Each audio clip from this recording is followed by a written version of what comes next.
안녕하세요. 역사의 탄식, 봐도 모르고의 김영훈입니다. 오늘은 이스라엘의 마지막 사사였던 사무엘과 이스라엘의 초대 왕이었던 사울과 이스라엘의 두 번째 왕으로 이스라엘의 최전성기를 이루었던 다윗 왕의 어린 시절에 대하여 꾸란과 성경의 차이점을 살핍니다. 먼저 이 세 사람에 대한 꾸란의 기록을 살핍니다. 꾸란 2장 246절 모세 이후 이스라엘 자손들의 얘기가 그들에게 이르지 아니했느뇨. 이스라엘 자손들의 수장들이 예언자에게 말하길 우리에게 한 통치자를 보내주소서. 그와 함께 하나님을 위해 적에 대항하여 성전하리라 하더라. 예언자 가로되 그러나 성전하라는 명령을 받았을 때 너희는 성전하지 아니하려 했노라. 그들이 말하길 가정과 가족으로부터 추방된 우리가 왜 성전하지 아니하겠습니까? 라고 말하나. 성전 참여를 명령받았을 때는 도주하고 남은 사람은 소수였노라. 하나님께서는 그 죄인들을 알고 계시느니라. 247절 그들의 예언자가 그들에게 말하길 하나님께서 너희에게 사울을 왕으로 보냈노라.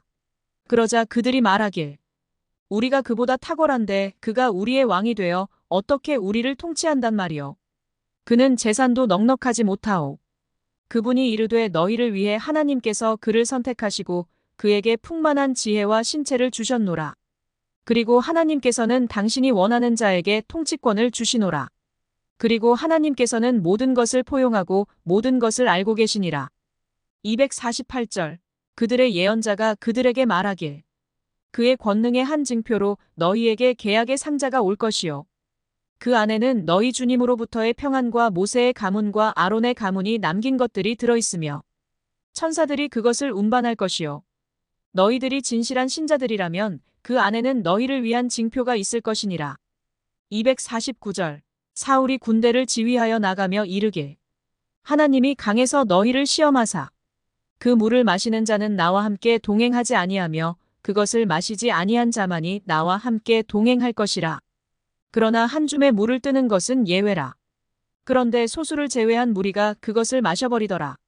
그리하여 그 강을 건널 때 사울과 그를 따라 믿음을 가졌던 자들이 말하길 우리는 오늘 골리앗과 그의 군대에 대항할 힘이 없습니다.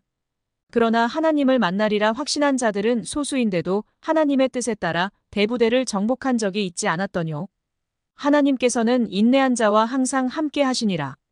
250절 그들이 골리앗과 그의 군대에 대항하여 진격했을 때 그들은 기도하였느니라. 주여 저희들에게 용기를 주시고 거점을 확보하여 주시며 불신자들로부터 승리하게 하여 주소서. 251절 다윗은 골리앗을 살해하였고 하나님께서는 그에게 통치권과 지혜를 주셨으며 당신이 원하는 것을 가르치셨노라. 만일 하나님께서 다른 자들로 하여 이 무리를 물리치지 않으셨던들 이 세상은 불행으로 가득하였을 것이라. 이처럼 하나님께서는 만인을 위한 은총의 주님이시니라. 상기에서 예언자는 사무엘을 말하며 상기의 기록 중 사울이 왕으로 뽑혔을 때 이스라엘 사람들로부터 관용받지 못했던 것과 소년 다윗이 골리앗을 이겼다는 것만 성경과 같고 나머지 대부분은 성경과 다릅니다. 사무엘과 사울에 대한 꾸란의 기록은 상기의 내용이 전부이고 또 다윗에 대한 기록도 아주 빈약하여 이들을 이해하기 위해서는 성경을 참고하지 않을 수가 없습니다. 모세와 모세의 후계자인 요수아가 죽은 이후 이스라엘은 약 300년 동안 12명의 사사가 이스라엘을 다스렸습니다. 사사는 하나님의 뜻을 묻는 판관을 말합니다. 사무엘은 이 이스라엘의 사사들 중에 마지막 사사였습니다. 사무엘은 신의 뜻을 간파한 한나가 서원하여 낳은 아들이었습니다. 그래서 사무엘은 젖을 떼자마자 성전에 바쳐져 성전에서 자랐습니다. 그리고 청년이 된 사무엘은 이스라엘의 사사로서 이스라엘을 다스리기 시작했습니다. 그런데 노년이 된 사무엘에게 두 아들이 있었는데 이 두 아들은 부패하여 이스라엘 사람들로부터 환영받지 못했습니다. 그래서 이스라엘 민족은 사무엘에게 우리 민족에게도 왕을 세워달라고 부탁하였습니다. 그래서 하나님은 사무엘을 통해 사울을 이스라엘의 초대 왕으로 뽑았습니다.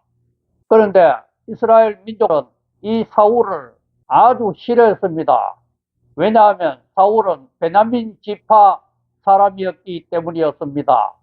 베냐민 지파는 수십 년 전에 큰 잘못을 저지른 자기 지파 사람을 감싸고 돌아서 이스라엘의 나머지 11지파와 싸워 패했습니다.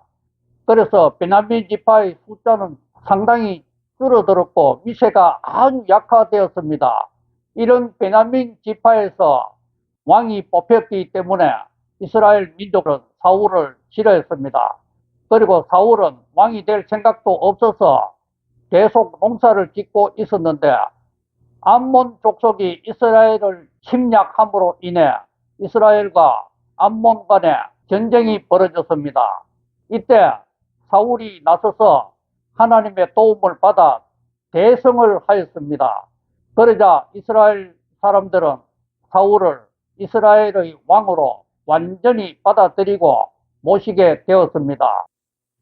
그런데 사울이 이스라엘을 위하여 전쟁을 계속하던 중 한 번은 상기와 같이 팔레스타인과의 전쟁이 벌어졌습니다.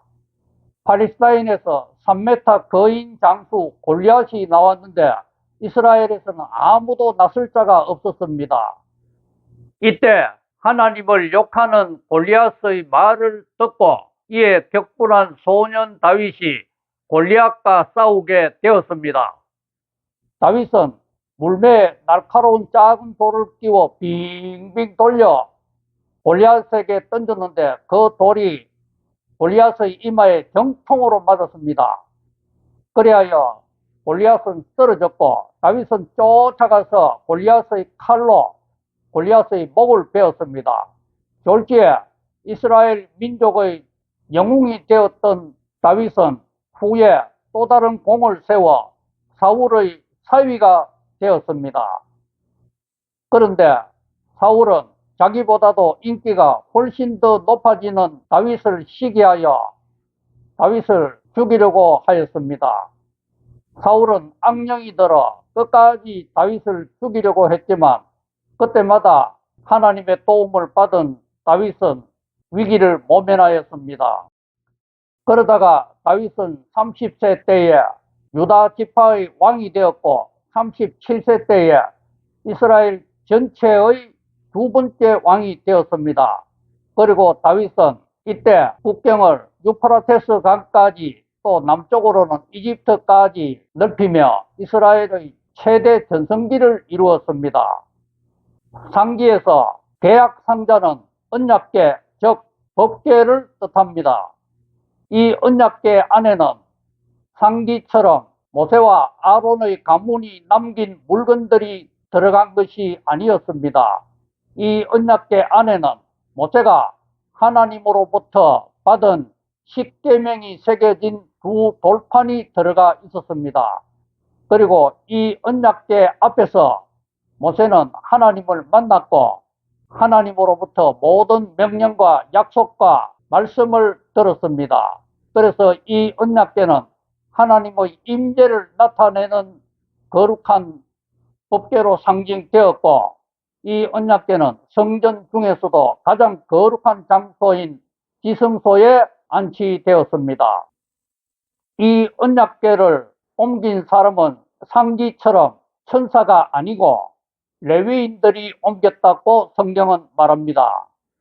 그리고 전투에 나서기 위해서 강물로 시험한 사람은 사울이 아니고 이스라엘의 사사였던 기드온이라고 성경은 말하고 있습니다.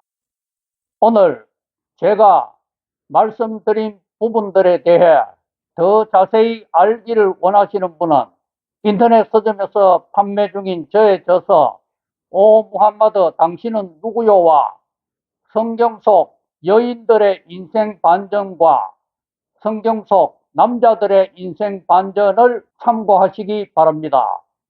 다음 주 이 시간에는 왕이 된 이후의 다윗과 다윗의 아들인 솔로몬에 관해 꾸란과 성경의 차이점을 살피도록 하겠습니다.